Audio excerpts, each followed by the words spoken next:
Vous avez remarqué qu'aujourd'hui les gens étaient extrêmement pluridisciplinaires, voire multidisciplinaires.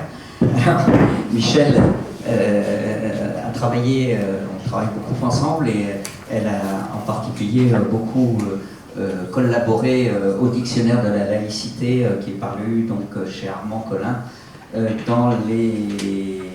en 2010 et donc je sais depuis quelques jours que nous allons préparer une nouvelle édition. Mais il faut dire que depuis 2010, la laïcité a été bien martyrisée. Je vais me mettre à côté, passer les diapos. Oui, donc bonjour, même si ça commence à faire un moment qu'on est ensemble. Il faut que tu parles plus près du micro. Je vais vous parler de fraternité, solidarité, laïcité. Alors autant que possible dans la pratique du soin et de l'accompagnement, mais je ne suis pas du tout une spécialiste de ce domaine. Et donc, je vais commencer par, je vais introduire un petit peu le sujet, et puis après je vous parlerai donc de la fraternité entre connaissance de l'autre et laïcité républicaine. Bon, on verra après, non, c'est pas possible. Et après, je ferai un détour par la solidarité. Et bon, ça sera peut-être un peu différent de ce qu'a dit Véronique tout à l'heure, mais comme ça on pourra peut-être confronter nos points de vue. Et en dernier, je reviendrai donc à la fraternité et laïcité, donc comme je la vois effectivement dans cette vision un peu interdisciplinaire dans le soin et l'accompagnement. Donc je voulais dire au départ donc, que notre devise républicaine, liberté, égalité, fraternité, donc elle n'admet pas de division entre ces différentes composantes. Et la fraternité, elle est évidemment incontournable, mais elle est l'arlésienne de la devise, parce qu'on a du mal à lui trouver un contenu dans lequel tout citoyen se reconnaîtrait. Donc quel lien unit la fraternité et la laïcité? Alors en 2013, Bernard Maris, une des victimes de Charlie Hebdo, affirmait « La fraternité n'existe pas sans la tolérance, et la tolérance est un des ferments de la laïcité ». Alors tout semble dit, ou presque. L'article 10 de la Déclaration des droits de l'homme et du citoyen de 1789, comme on a vu déjà ce matin, déclare « Nul ne doit être inquiété pour ses opinions, même religieuses, pourvu que la manifestation ne trouble pas l'ordre public établi par la loi ». Bon, pour ce qui nous concerne aujourd'hui, c'est effectivement de trouver en pratique des réponses aux questions que se posent les soignants et les accompagnants pour faire vivre la laïcité à l'hôpital sans faire d'entorse à la loi du 4 mars 2002 qui enjoint de respecter les droits des patients. Et donc en particulier, ceux-ci ont le droit de pratiquer leur culte dans certaines conditions d'organisation, ça aussi on l'a vu un peu ce matin. Donc je reviens rapidement sur la circulaire de février 2005, complétée par celle sur les aumôneries, donc 2006 et 2011. Et donc je vous invite à aller voir ces textes sur le site de l'Observatoire de la laïcité, où ils sont tous. Et donc après, nous avons la charte de la laïcité dans les services publics, donc c'est du 13 avril 2007. Donc, qui applique le principe de laïcité aux agents et utilisateurs des services de santé publique.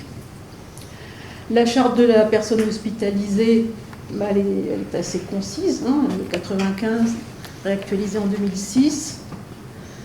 Et on attend alors le guide des bonnes pratiques à l'hôpital. Donc, voilà, moi, comme je suis un peu néophyte, je me demande si ça va suffire à répondre en disant ce qui est autorisé et ce qui ne l'est pas. A priori, il y a quand même une vraie demande. Je voudrais quand même poser la question, est-ce qu'il s'agit de concilier l'application d'une laïcité vue comme une règle de neutralité vis-à-vis de la liberté de conscience du patient et de la sienne propre? Ça, c'est les textes, on les a passés après. Et puis, alors d'un côté, donc l'application de cette laïcité vue comme une règle, et l'approche globale de la personne qui conduit à connaître mieux celui que l'on soigne ou qu'on accompagne, pour savoir comment lui expliquer ce qu'on attend de lui et prévoir comment il va coopérer. Bon, ça, je pense qu'aussi, on en a beaucoup parlé. Donc là, je vais essayer de voir quelle perspective ouvre à la fraternité républicaine, donc dans l'espace éthique du soin et de l'accompagnant, une connaissance de l'autre qui n'est pas celle que l'anthropologue peut avoir d'emblée, puisque lui, il veut connaître l'autre dans sa singularité. Donc cette connaissance de l'autre qui serait unie par un lien étroit à la solidarité et à la laïcité. Alors comme je vous l'ai dit, d'abord je vais parler donc de cette connaissance de l'autre, d'un côté, la laïcité républicaine du vivre ensemble de l'autre. Donc il y a un intérêt à se mettre un moment dans la position de l'anthropologue, situé dans cet entre-deux, sans faire d'amalgame entre des idéologies et des cultures vivantes et dignes de respect, ni diriger son regard dans une seule direction, comme on a un petit peu l'impression de le faire. L'anthropologue, lui, il peut replacer dans le contexte humain à la fois global de toutes les cultures et concret en même temps la question de la compatibilité des religions avec la laïcité. Et il ne se contentera pas d'a priori préalable à des alternatives tranchées et à une défiance vis-à-vis d'une religion en particulier. Enfin, il me semble que pour l'anthropologue, les cultures ont toutes le point commun d'avoir l'humain comme référence dans sa diversité extrême et une capacité à s'incarner dans chaque société humaine en se réfléchissant dans chaque élément qui les constitue en un tout cohérent. C'est ce qu'on va s'appeler l'effet social total. Et un point quand même qui me semble important aussi, c'est que l'anthropologue ne sépare pas dans son étude des sociétés les pratiques culturelles et la religion. Et c'est encore plus vrai en ce qui concerne l'islam. Alors l'islam avec un petit i quand il s'agit de la religion et avec un grand i quand il s'agit de la civilisation, de la culture. Donc c'est une religion qui est intimement mêlée à la loi qui régit le quotidien, à la différence des religions en Occident qui sont historiquement habituées, enfin c'est seulement historiquement d'ailleurs, habituées à différencier loi divine et loi de la cité. Donc la laïcité reste une idée importée en Turquie avec Atatürk, en Tunisie avec Bourguiba. Le mot laïque veut dire athée pour la plupart des pays musulmans, et la laïcité est souvent rejetée d'emblée par eux pour ce motif, jusqu'à la peine de mort pour certains, puisque l'apostasie est impensable pour l'islam, ou du moins pour un islam qui n'a pas intériorisé la liberté de conscience. Daesh voudrait revenir à un califat antérieur à l'avènement de l'État moderne turc et laïque, qui a signifié la fin du dernier califat musulman. Et donc la France laïque, où se trouve un nombre important de citoyens musulmans obéissant à la loi laïque, ne peut qu'être une cible privilégiée pour l'islamisme.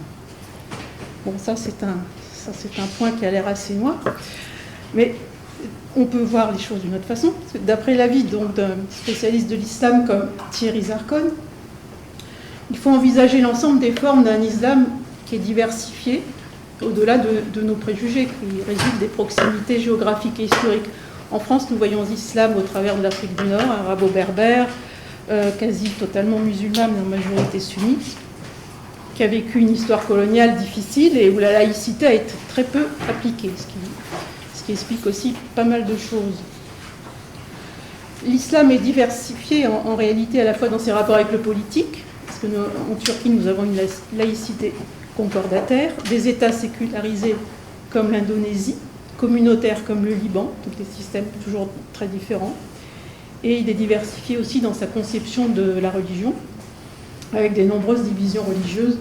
Bon, alors on a beaucoup parlé de la division chiite-sunnite, que personne ne connaissait d'ailleurs il y a quelque temps, mais il y a aussi des minorités druzes, yézidis, kurdes. Il y a donc la tendance soufie qui est aussi encore une grosse tendance complètement différente. Et donc il n'y a pas d'islam homogène. Le chiisme introduit l'interprétation à la différence du sunnisme et peut aller jusqu'au rejet de la charia. Et le wahhabisme peut s'expliquer non seulement comme un désir de revenir aux sources de l'islam, mais aussi il y a des causes économiques et sociales. Donc il n'y a pas de raison de figer l'islam dans le marbre de ses textes fondateurs. Et nous avons aussi tout un courant de pensée, donc de critique savante de l'islam dans l'esprit des Lumières. Donc, sapere aude, ose de te servir de ton propre entendement. Donc, selon les mots de Kant, une sortie de minorité, encore lui d'ailleurs, c'est ce qui rend capable de se servir de son entendement sans direction d'autrui, par décision et avec courage. En France, On peut citer donc l'islamologue Mohamed Harkoun, qui est décédé maintenant, et suivi donc, par Rachid Benzine, d'autres penseurs qui soumettent l'islam à la même étude historique et critique que le christianisme l'a été. Alors le philosophe Abdenour Bidar aussi, je vous conseille donc de lire ses ouvrages qui essayent d'intégrer l'islam comme toute autre religion dans la laïcité. Et on peut aussi citer donc l'imam de Bordeaux, dont on a beaucoup parlé, qui prêche un renoncement des femmes à rendre visible leur religion par le voile, qui ne ferait pas partie, selon lui, des essentiels de l'islam. Donc nous sommes beaucoup moins différents que nous le pensions. Et le choc des civilisations, il a peu de sens au regard de l'histoire des cultures et même des religions. Alors il semble tout de même qu'avec la meilleure volonté du monde, il est difficile d'imposer un point de vue dialogique à ceux pour lesquels non seulement le Coran est la source première de la loi, mais encore son interprétation veille à leurs critères propres. Et il faut remarquer aussi et surtout que les autres religions accusent de plus en plus la laïcité d'être agressive et contraignante. Donc on a parlé aussi des témoins de Jéhovah, Et il faut peut-être aussi signaler ce qui est beaucoup moins visible et le refus de la part des professionnels de santé de donner des traitements ou de ne pas les donner, de ne pas les faire cesser. L'avortement, la fin de vie, la douleur, ça ne donne pas toujours lieu à des procès. Je voudrais insister d'autre part sur le fait que de façon générale, les différences culturelles sont plus ancrées dans l'imaginaire collectif que la seule loi religieuse. Donc ces différences culturelles soutiennent la loi religieuse en s'abritant derrière elle, ou le contraire. Elles sont certes présentes de façon plus diffuse, mais peuvent devenir, sous l'effet d'une défense et valorisation d'une identité tout aussi revendicatrice d'attention particulière. Donc on a comme exemple l'excision et toutes les variantes de mutilation génitale féminine qu'on voit dans les hôpitaux, qui sont faites souvent pendant un retour au pays, et donc qui perdurent au nom d'une tradition immémoriale, alors que dans des endroits et milieux religieux très différents, qui peuvent même être dans des milieux chrétiens, parce que c'est une espèce de tradition qui a perduré, malgré leur condamnation officielle dans un très grand nombre de pays. Bon, donc là, je vais un peu arrêter avec ce catalogue, et je voudrais juste faire un peu une mise au point sur la définition de la fraternité républicaine. Donc, surtout dans la situation où nous nous trouvons là maintenant, suite à des chocs comme les attentats de janvier et de novembre, et peut-être une menace à venir, donc de quelle fraternité pouvons-nous parler ? Alors, est-ce qu'il s'agit d'une clôture sur soi, symbolisée par une fraternité biologique, culturelle, donc ça c'est la tribu, la communautaire, la religion, etc., s'exprimant donc dans un combat de sang. Alors il faut voir que ce phénomène touche de plus en plus de jeunes femmes et de convertis, donc ce communautarisme est quand même un petit peu à changer depuis l'origine. Alors serait-ce donc plutôt une haine de soi, comme le pense le psychanalyste Fethi Ben-Slama, compensée par le désir de se valoriser en s'emparant des insignes et des textes religieux pour proclamer sa haine de l'autre. La déception ressentie devant un manque de contenu de la fraternité, de notre devise républicaine dans la vie quotidienne, traduite par un sentiment d'abandon de la société, peut se transformer en de la défiance vis-à-vis des principes républicains et provoquer un refus de la laïcité et de son articulation avec donc les trois principes. Et il y a donc parallèlement la tentation pour des individus n'appartenant pas par leur origine à un groupe identitaire donné, d'une fraternité qui console, qui réassure pour des raisons multiples, et peut devenir de la frérocité à l'égard des autres, mais aussi d'eux-mêmes. Sans aller jusqu'à ce point de radicalisme, il faut remarquer que la laïcité n'est souvent acceptée en France que par le magique, c'est la loi du pays où je suis citoyen. Donc donner du sens à la fraternité suppose de la construire en humanité autant qu'en citoyenneté, dans un vivre ensemble pluriculturel qui est loin d'être une donnée de départ. Donc là, cette fraternité inséparable de l'égalité et de la liberté est le seul fondement possible de l'éthique de ce vivre ensemble protégé par la laïcité, conçue pour garantir la liberté de conscience la plus absolue, la liberté de culte et la séparation des cultes et de l'État. Alors attention, comme on l'a dit, au combat faussement républicain qui dessine des boucs émissaires, donc ça, on va pas revenir là-dessus. Donc il est temps pour moi donc, de dépasser maintenant le seul point de vue de la différence culturelle pour me pencher sur essayer de vous montrer la dimension de fraternité dans la relation de soins et d'accompagnement, et plus précisément comment elle se conjugue avec la solidarité pour acquérir une valeur républicaine, ce qui est peut-être pas si évident que ça. Parce que, bon, donc la deuxième partie, c'est un peu plus loin, parce qu'on est déjà... non, ça c'est bon, ça c'est la Tunis. Voilà, c'est bon. Tu me fais un petit signe et j'appuie sur le bouton. Oui, mais moi je me fais dépasser par... Voilà. Donc la solidarité, elle anime naturellement celui qui secourt et soigne même à main nue l'accidenté, le souffrant à côté de lui. Comme on a vu ceux qui se sont trouvés à côté des victimes des attentats de novembre, puisqu'ils étaient juste à côté de l'hôpital Saint-Louis. Oui, voilà, faites attention. Donc ces premiers soins sont dominés par l'attention à l'autre, accompagnés des réflexes qu'apporte dans un autre contexte l'hôpital, le métier, des compétences éprouvées. Alors comment passer de cette solidarité entre guillemets naturelle à la solidarité laïque et citoyenne en la fondant sur une éthique raisonnée? Le philosophe Paul Ricoeur définit la visée éthique par le critère d'une vie bonne avec et pour les autres dans des institutions justes.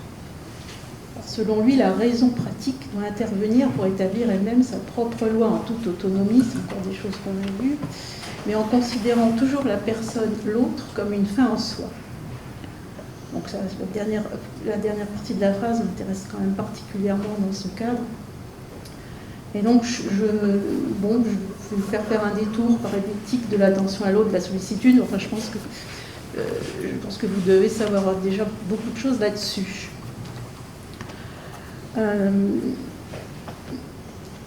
Donc cette éthique du prendre soin qui a été remise à l'honneur et théorisée par le CARE, qui a été apportée donc dans les années 80 aux États-Unis par un mouvement féministe, et qui a été donc appelé à avoir un grand succès, qui a débouché sur une révolution du soin et donc même un projet d'émancipation de la société il y a quelques années, porté par Martine Aubry. Donc cette éthique qui était supposée propre aux femmes, parce que ça on l'a un petit peu oublié, a été fondée sur l'écoute, je laisse tomber les mots en anglais, l'entretien de la relation et le sens de l'attention. Donc je pense que son introduction et sa diffusion en France ont formé le personnel à accorder autant d'importance au suicide qu'au fait de le soigner, en suivant des méthodes médicalement raisonnées. Donc, revenons un instant sur son origine sémantique, qui fait mieux comprendre comment les notions qu'il introduit ont renouvelé la perspective de la solidarité. Donc, le vocabulaire anglais retient deux natures de soins différentes. Donc, les soins liés aux fonctions de la vie, de la continuité de la vie, care, de l'anglais to care, voire soins d'eux, et des soins de réparation, traitement de la maladie, cure, de l'anglais to cure, traité en ôtant le mal. Donc, ça semble évident. Donc, le care fait référence donc, aux soins permanents et quotidiens que la mère donne à son enfant, et que nous sommes amenés à nous donner chaque jour au fur et à mesure que nous avons acquis notre autonomie, des apports nature alimentaire, en eau, chaleur, lumière, nature affective, etc. Et ce sont les mêmes soins qui viennent en compensation lorsque l'autonomie vient à diminuer ou encore à disparaître. Donc, si je fais un parallèle avec les sociétés traditionnelles, y compris européennes, nous avions donc des pratiques qui semblent aujourd'hui d'un autre âge, avec des sacrifices d'animaux, des initiations collectives, etc., qui prenaient sens dans la réactivation du lien de l'individu avec le groupe, dans l'environnement naturel dont il dépendait pour sa survie économique et sociale, et qui le faisait renouer aussi avec le fil du temps représenté par la mémoire des ancêtres. Donc, se réapproprier ce rôle des coutumes et des rituels, des croyances n'est pas souhaité y revenir, bien sûr, mais peut faire comprendre ce dont le privilège donné à la technique médicale nous a privés. Les soins de réparation sont le plus souvent réalisés en isolant chaque personne de son environnement, de son groupe, et donc de tout ce qui peut donner sens au processus de recouvrement de la santé. Et la rupture entre l'homme et son environnement, la multiplication des techniques d'investigation et de réparation centrées sur la maladie, etc. Donc on reléguait à l'arrière-plan les questions sur les conditions de vie propres à faire s'épanouir le désir d'exister socialement, individuellement.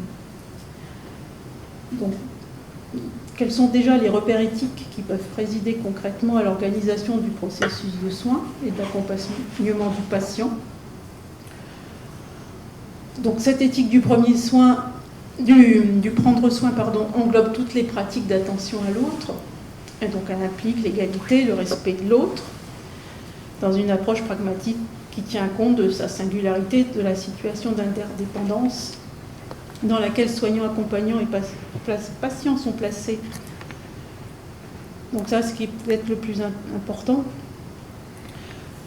parce que c'est l'éthique de la vulnérabilité qui s'y associe, implique de se sentir responsable de cet autre, potentiellement vulnérable, en lui portant de la sollicitude.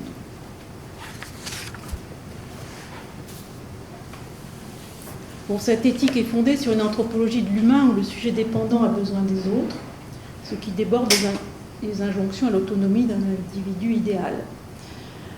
L'interrogation et le savoir-faire du professionnel sur la maladie doivent tenir compte de la dépendance dont chacun fait à un moment le constat et avec laquelle il doit vivre, mais sans que celle-ci soit considérée comme une faiblesse. Donc il s'agit en effet de revaloriser l'interdépendance humaine et sociale et de penser ainsi sous un autre jour la solitude et l'accompagnement des personnes vulnérables dans les pratiques.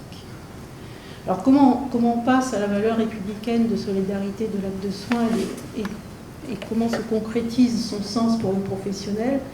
Bon, il me semble que dans le régime où l'on vit, c'est la citoyenneté qui est le fondement de cette solidarité. L'éthique du prendre soin déplace les frontières entre privé et public, ce qui relève de l'intime, donc du privé confié à l'origine aux femmes, devient public et relève de l'État. Ce qui est public intègre ces relations d'ordre privé en les sanctuarisant, tout en donnant au personnel soignant et accompagnant la charge de prêter attention à l'autre sur un pied d'égalité. Bon, j'ai entendu aujourd'hui que tout cela était très, très beau, mais loin d'être évident. Enfin, je veux quand même revenir juste sur l'histoire des soins palliatifs, qui en est peut-être un exemple inachevé. Donc, réservé à l'origine à l'Église, ils se sont progressivement émancipés du contexte religieux et minorés où ils se trouvaient pour être pris en charge par l'État. Et la philosophie humaniste qu'ils sous-tendent a remplacé ou fusionné avec la philosophie chrétienne qui précédait. Et c'est potentiellement, pour moi, quand même l'expression la plus étonnante de la fraternité républicaine qui unit tous les citoyens, quelle que soit leur religion, leur origine ou leur coutume du bien mourir, dans un projet commun et dans le partage d'un engagement les uns envers les autres par rapport à une fragilité humaine essentielle. Et pourtant, on est loin de les avoir développés partout où ils sont nécessaires, en impliquant chaque acteur du processus de soins et d'accompagnement. Et leur histoire ne se limite pas à cette lourdeur de la mise en place, puisqu'ils sont apparemment de nouveau menacés par une nouvelle mécanisation médicale de la prise en charge de la fin de vie, et toujours en but aux objections pro-douleur, aux fatalistes, par rapport à la mort annoncée, alors qu'il s'agit d'aider la personne à réaliser sa vie jusqu'au bout de celle-ci.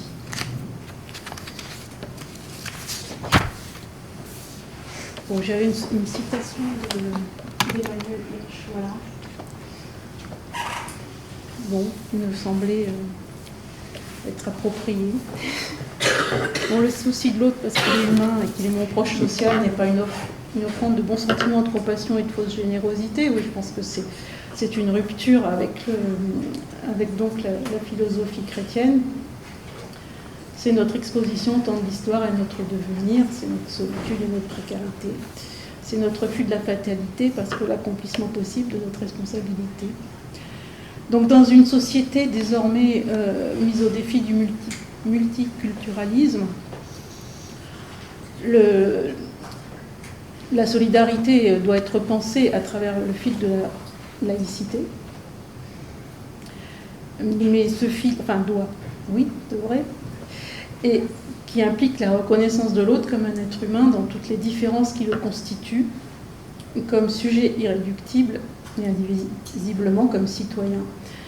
Mais cette citoyenneté ne peut être exclusive de l'ouverture du prendre soin à tout être humain, partageant la même expérience de dépendance et de besoin de soins et d'accompagnement. Selon le philosophe Habermas, on ne peut exclure personne de la communauté politique et l'intégrité de chacun dans son altérité mérite une égale considération. La solidarité citoyenne est connectée à l'expérience des vies ordinaires, des subalternes, des sans-voix. Et elle remet en cause un modèle de développement économique qui reposerait uniquement sur le lien marchand.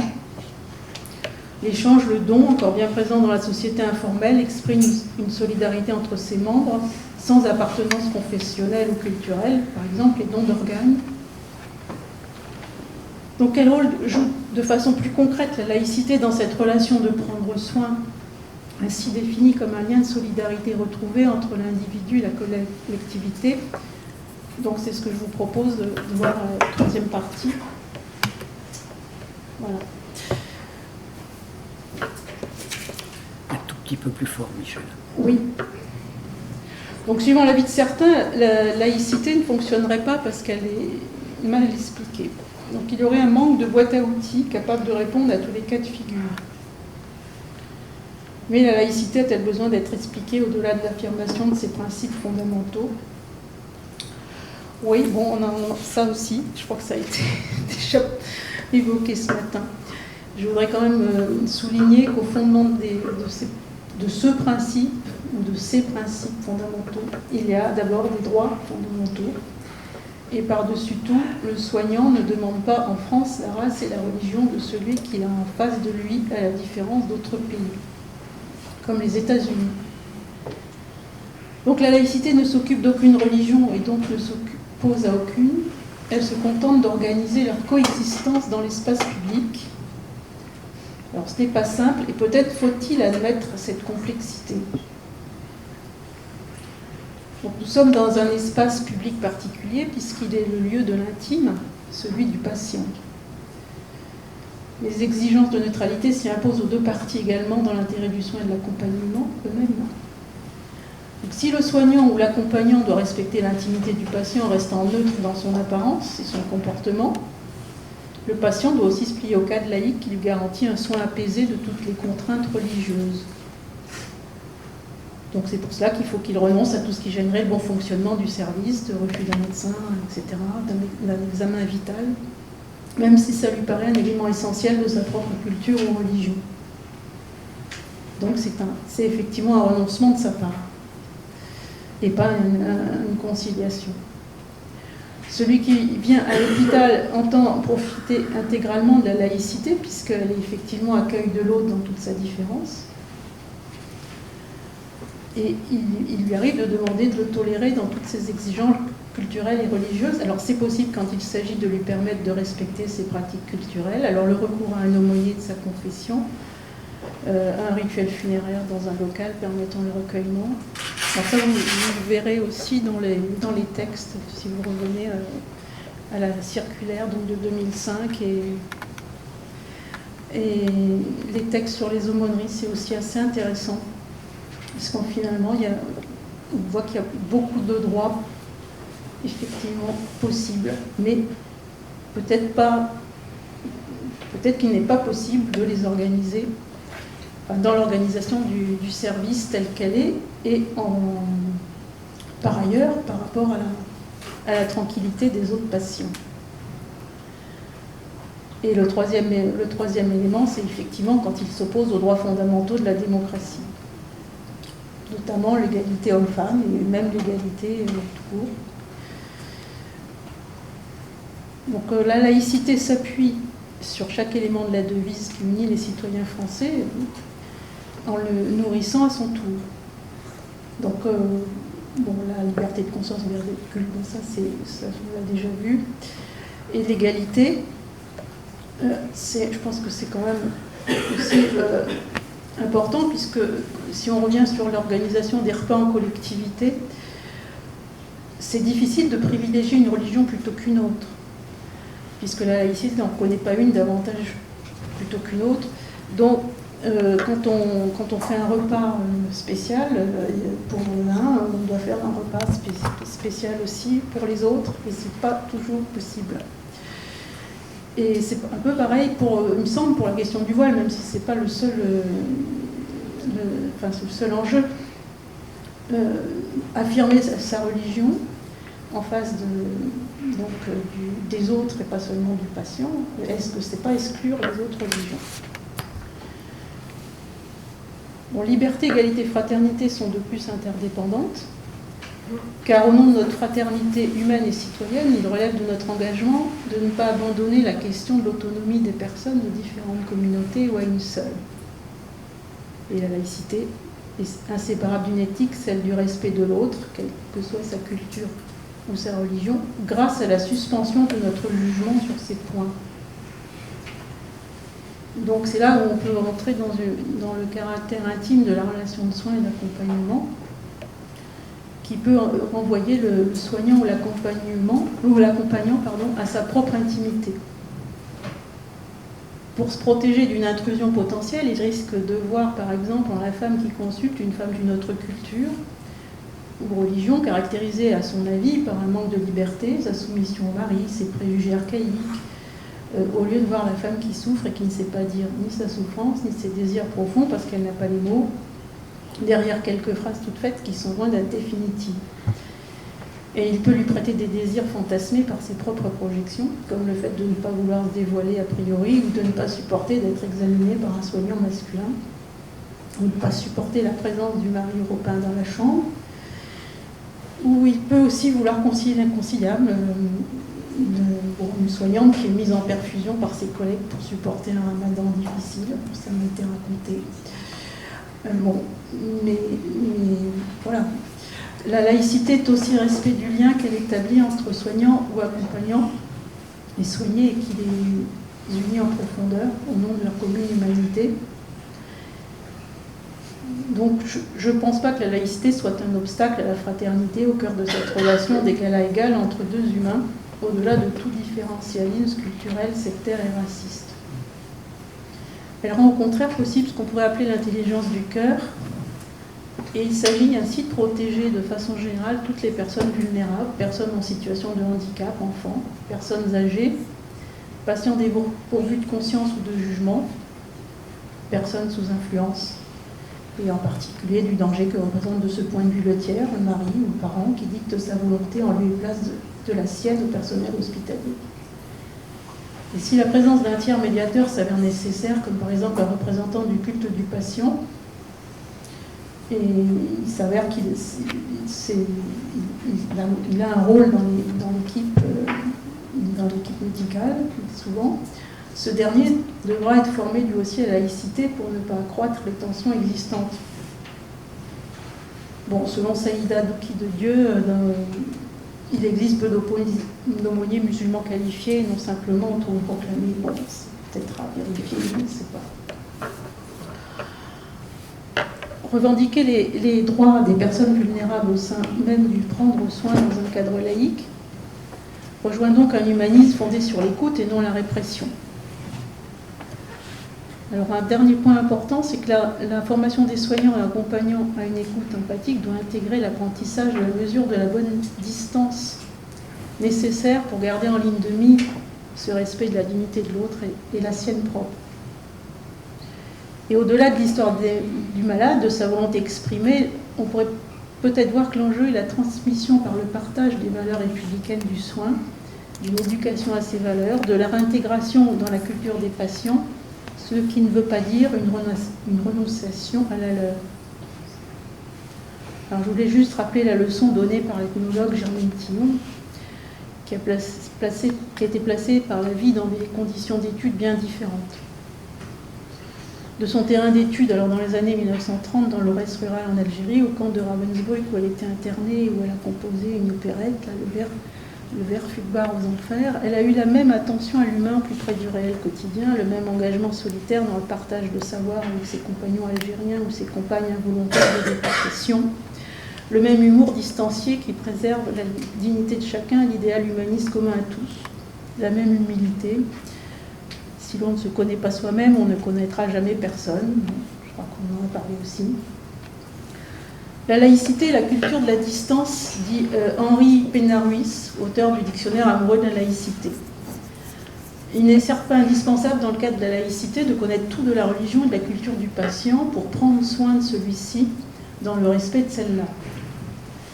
Il est impossible par contre de faire l'économie d'un retour sur soi-même qu'on pourrait appeler l'individuation, processus de construction créative de soi qui rend chacun irremplaçable, d'abord à ses propres yeux, en prenant conscience de ses limites. Pour Cynthia Fleury, c'est en démocratie ce qui seul rend possible la conciliation d'un souci de soi et des autres.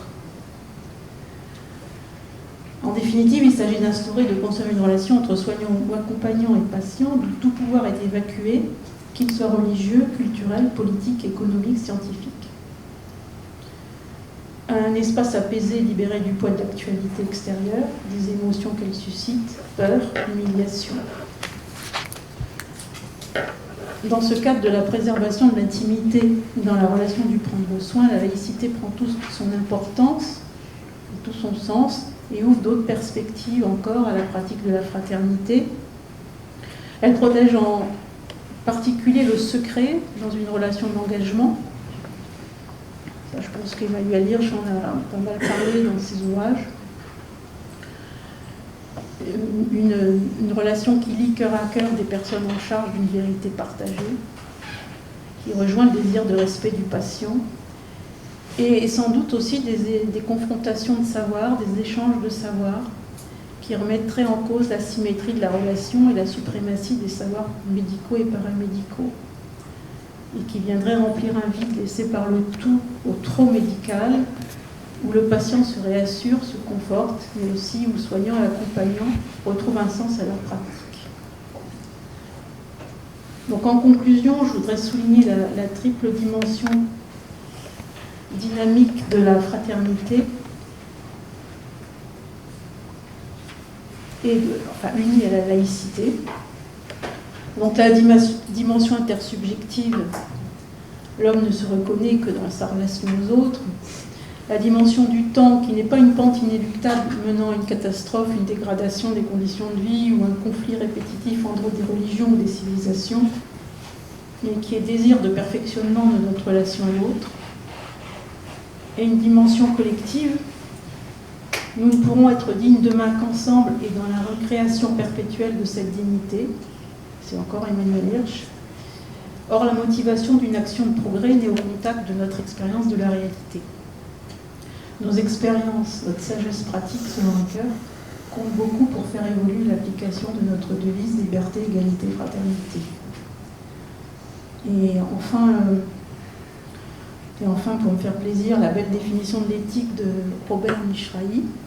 Donc, pour lui, l'éthique est une réflexion philosophique qui se propose de définir des principes pour la conduite de la vie, toujours à la recherche d'une vie heureuse et comblée, atteinte par la réflexion et la transmutation du désir. Bon, c'est peut-être une utopie, mais bon, ça peut nous faire avancer quand même. Voilà, j'ai terminé.